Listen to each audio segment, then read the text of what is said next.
extra show.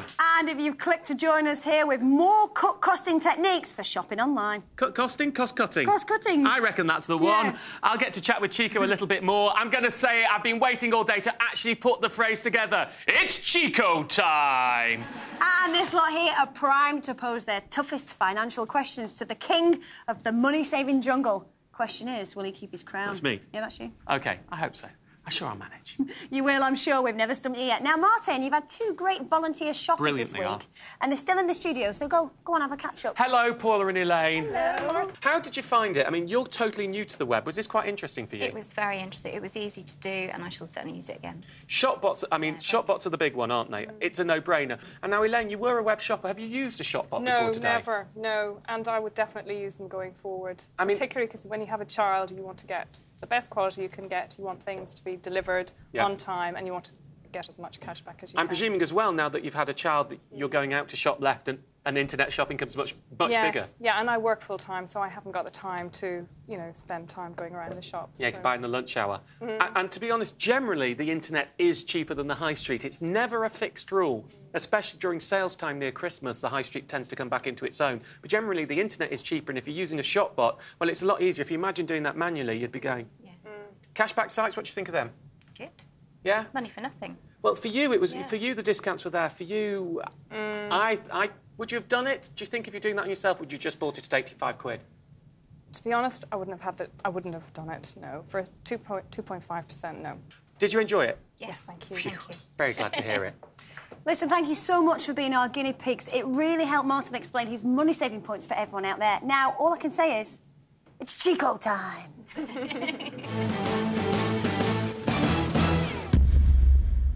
Chico. We're back. We're back. I have to say, we've just never had anything like it with all the celebs we've had on. Such popularity. Wow. You know, I said before, and the audience know, my little sister was here. Well, I have to say, somebody else is here, which is Ruth's fiancé over there, John, who didn't want to be on camera. Johntastic. Who is also... Give us a... Because you haven't got a mic on you, John. You're a big X Factor fan as well? I am indeed, yes. And Ruth, you guys have X Factor parties, don't you? We do have X Factor parties. And do you know what? I once interviewed you on a red carpet, and I made you ring John up.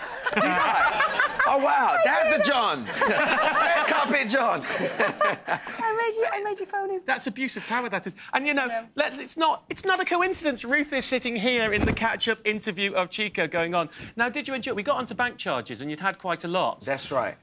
I'm fascinated by the fact that your wife is also your manager, isn't she? No, my manager's my brother, JC. Your manager's your brother? Yeah, she just deals with...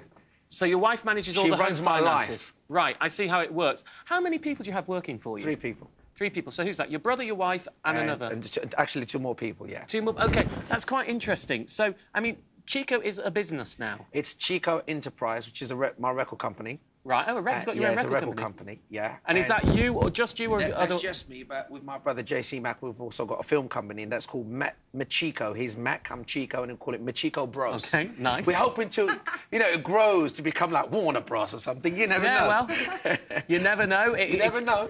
And I'm interested in this because...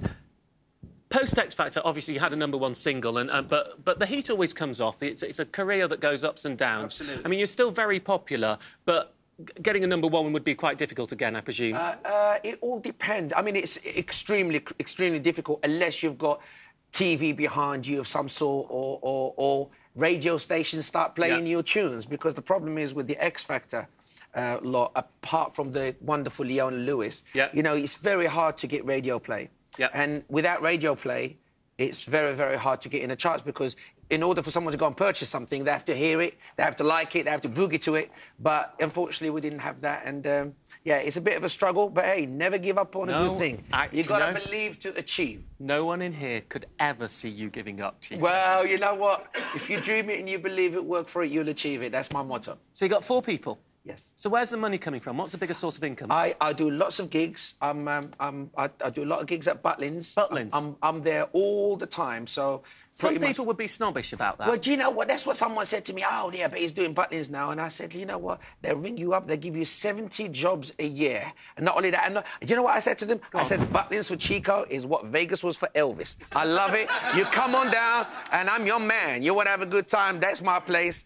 Be nice to see you, happy smiley face. Quite right. I mean, it's interesting because I mean, you have had the most incredible career. Did you ever think you would be where you are now? It's amazing. I mean, really, it has been it's just I can't really describe it in words. It's a whirlwind journey, and it hasn't stopped. And I believe this is just the beginning. I really do. Now, I have to say, what are these? You've had them on telly, which is very rare. This is my prayer beads, like a rosemary, and every day I have to meditate on God, you know, call out his names and loads of things from my spiritual master who tells you what to do, and loads of things from the Quran and stuff. And so this is Islamic prayer beads? Yes. And, I mean, how big a part's religion in your life? Was it always like this, or is this a new thing? It's the biggest thing in my life. My life is run by spirituality first, my family, and then my career. But it's a triangle. Whichever way you turn it, you know, sometimes my family comes first, sometimes, you know, my career comes first. But whenever there is spirituality that comes first, everything else seems to flow. And I may be Sharia finance is a big issue, Islamic finance, that you're not allowed to earn interest. Is that something you follow, or is that really not? Do you know what? I'll be honest with you. I think sometimes when I've heard about it, it is not permitted to take interest. Exactly. And what amazes me is there are banks that say to you, OK, you come to us, but they just turn the interest some other way. Yeah, into capital gain or something like that. Yeah, because, you know, so for me, what I would say is if you are a Muslim, put your money, earn the interest, but get that interest and give it away in charity. Yeah. That's the best way. That, for me, that's my, you know, that's how I think. In which case, we'd have to earn you more interest on your current account. With Barclays at 0.1%, Alliance and Leicester pays 8.5% on that in there. We've done What's in Your Wallet. I think with him, we should have done What's in Your Wardrobe. Look at that posh gear. That must cost you a bit. Yeah, well, I was in New York, and you know what? The pound was so good, and I just thought... But it's surprising. It doesn't cost that much. If you've got a bit of style... Like I said, my lady is a great stylist, and she goes, OK, you know, for £100, I could look $1 million. So... I mean, to be fair, there's only a T-shirt, jeans and shoes on there. He doesn't even have that many different items. I think that's a designer T-shirt. You know. That guy with you. Listen, Chico, I've really enjoyed having you here. It's been a real pleasure. Thank you for having us here. Cheers, mate. Thank you, sweetheart. Chico, everybody, thank you.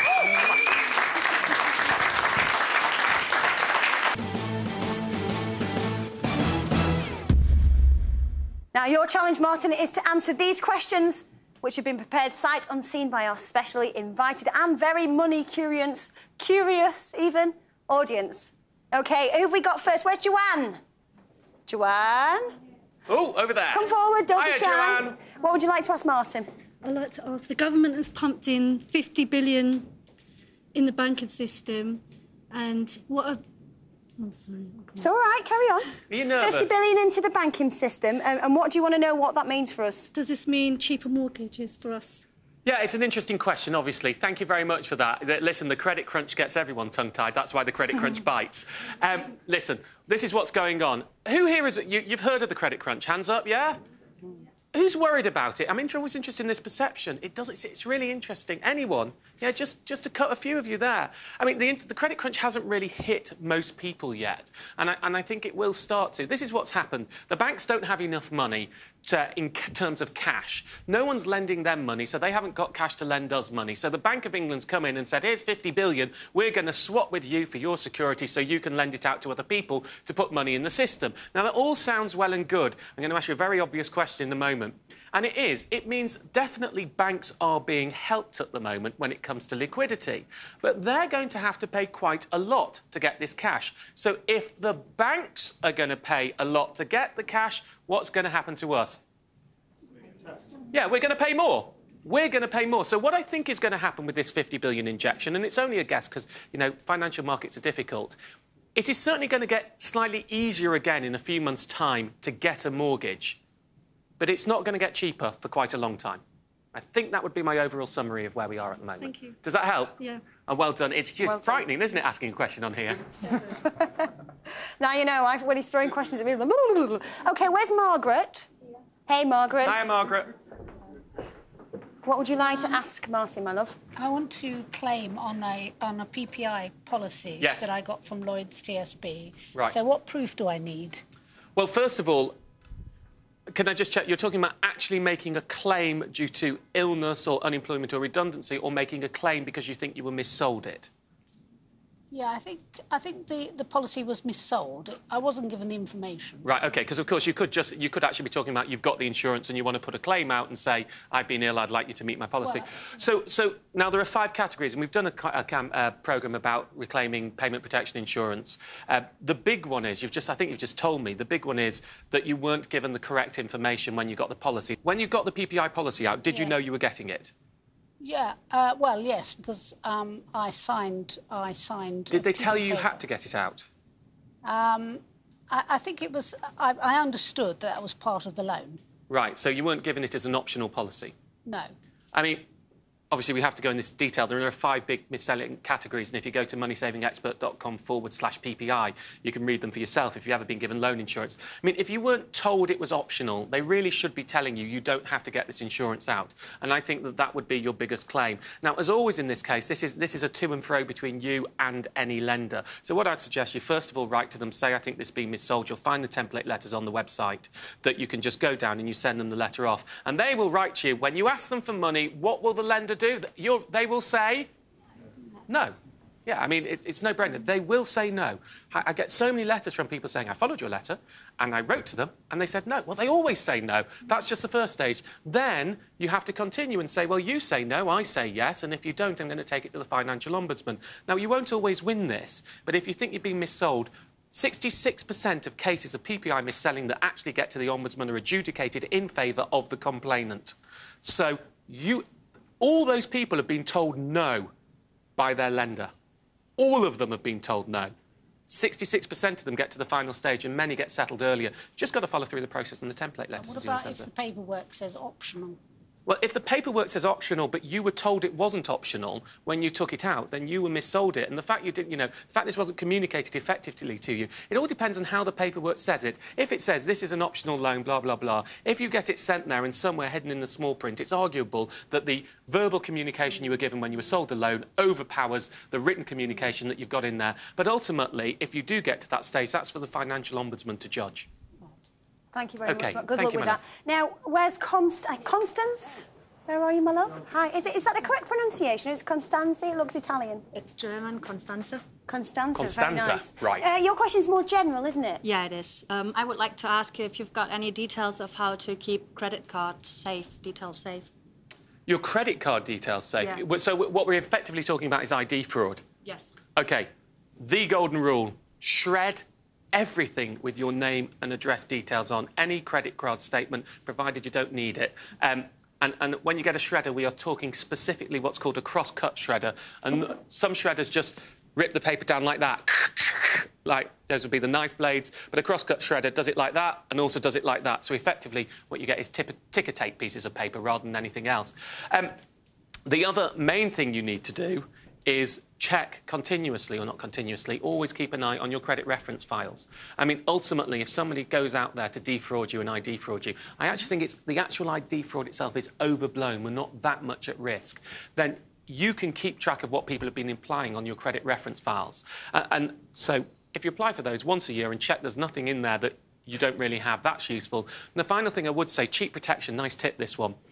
Capital One offers an ID fraud protection system. Now, let's not overblow this. What it actually means is if you do have ID fraud, which is a nightmare if it actually happens to you, you've got someone at the end of the phone who's an expert you can pick up and who will help you. Now, they give you this if you've got their credit card, right? But that ID fraud protection applies to all credit cards and right across the board, not just Capital One ones. And you don't actually have to use their credit card to be protected from it. So what you could do is apply for a Capital One credit card, get a Capital One credit card, stick the Capital One credit card in your drawer, always shred the Capital One statements that you get, and then you get the free ID fraud protection without paying a penny. So that's another good one over there. Yeah. Thank you. Pleasure. Can I just ask, just for those of us that don't know, how do you get hold of your credit reference files? You've got a statutory right at 3 of the credit reference agencies. There are only 3 of them, Equifax, Experian and Call Credit. Send them £2 in your last 6 years' worth of names and addresses, and that works. Alternatively, you can actually do it for free, because what a lot of them do is they want to try and entice you into their we'll monitor your credit for an entire year for just £60. We'll give you a month's free trial. So this is what you do. You sign up for the month's free trial, then you can see your credit reference form online in about 5 minutes, print that out, then cancel your trial, and you've just got it for free instead of paying the £2. So that's another way to do it. Get in. Now, where's Dorrell? Where are you, my love? Oh, it's a lady with the gorgeous golden boots. Can we just have a look at those? Look at them. Yes. Fantastic. What do you want to ask him? Well, I've got money saved. Yeah. In an ISA account. A cash ISA? Yes. Right. And I just want to know... I know that it's tax-free, but do I have to declare it with the revenue? OK, let me just check. Do you get a self-assessment form each year? So do you get sent a form to fill out your tax details each year? No. No. No. No? It can't be more complicated. Look, this is the key. The key for getting a self-assessment form is if you've got a tax form and they send you the form, you have to fill it out. Right, that's it. People often say to me, why did I get this form? Because you did, and if you did, you have to fill it out. The rule isn't only certain types of people fill out the form. The rule is if they send you one, it'll tend to be higher-rate taxpayers or people with complicated finances. If they send you one, you have to fill it out. That is the rule. They didn't send you one, and normally if you did have income to declare, like high-interest savings, you would have to declare them to them, but you don't have to declare a cash ISA because it's not taxed, and therefore it isn't going to go on the form anyway. So, no is the very simple answer. And one you're very happy with, I'm guessing? No, I'm not happy. You wanted to declare it? Why did you want to declare it? No, because I had a little bit of problem, and then they said I had to clear it because it was in the children's name. And I was a beneficial. Right, you see, I'm a bit interested. How old are your kids? Well, my daughter's 18 now, my son's 14. Yeah, because, I mean, you can only have a cash ISA if you only have a cash ISA for someone aged over 16 anyway. So I think we're getting into some quite complicated areas there. Is that right? Yeah, you can only have a cash ISA for somebody aged over 16, and I think that might be what's going on. But let's not talk about tax issues on the air so much. Let's move on. Thank you very, very much. That is all we've got time for. As always, Martin, your encyclopedic knowledge astounds, but more importantly, it helps us save money, so well done. Let's give him a clap.